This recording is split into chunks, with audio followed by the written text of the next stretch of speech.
What's up, guys, and welcome to today's video. We're going to talk about selecting a kayak cart. All right, so when it comes to selecting a kayak cart, for years I've really not been a kayak cart person. There's a couple of things that changed. One, I ended up hurting my back and had to transport my kayaks differently for about 6 months.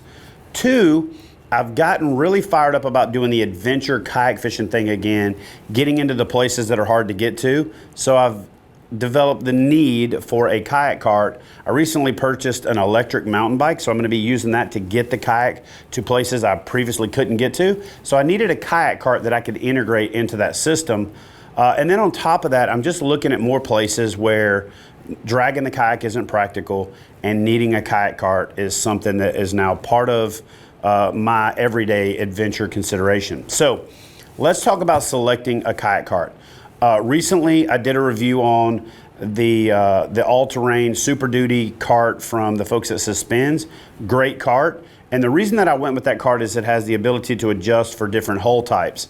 Now, it stores down to go inside your truck easily, or inside a trailer or a toolbox, but it doesn't pack down small enough in my assessment to go inside the kayak. So if you want the transportability of taking it with you on the kayak so that you can portage or have it with you if you pull out at a different spot, then you have to consider that. So the number one factor you should consider when selecting a kayak cart is, does it fit the hull of your boat?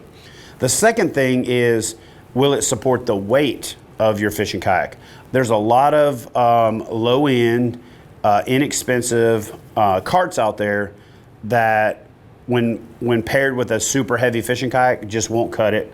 They last a couple of trips, they deteriorate, they break down, or they simply just can't support the weight. The tires go flat. In a lot of cases, the tire will even run off of the rim or the hub just because they're not designed to carry kayaks that heavy. So again, the number one thing is hull type, and make sure that cart will accommodate your style of hull. The next thing is the weight. What weight kayak is it designed to carry, and is your kayak and gear going to fall within those parameters?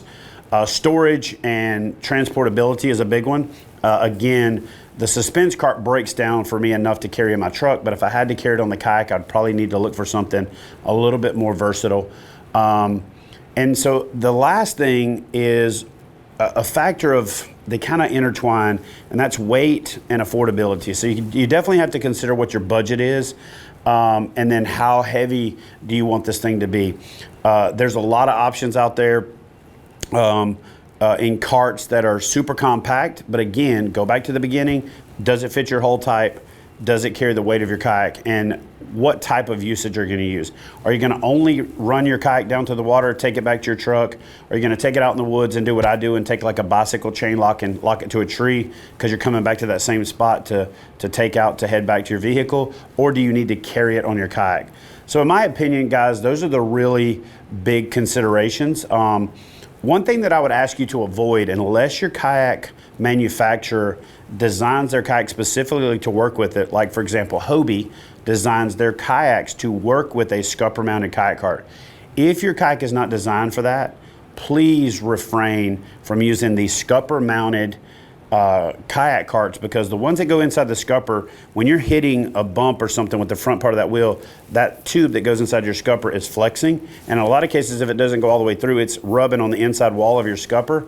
One of the hardest places to repair on a fishing kayak, and it's one of the easiest places to damage, because they're not designed for the support of the weight of the kayak. They're designed to drain the kayak and to provide a little bit of structural integrity. So if I was going to give you one big piece of advice in this video, is avoid scupper mounted kayak carts unless your kayak manufacturer specifically manufactures their kayak and their cart to work together in the scuppers. So guys, I hope you like this video on selecting a kayak cart, and we'll see you in the next video.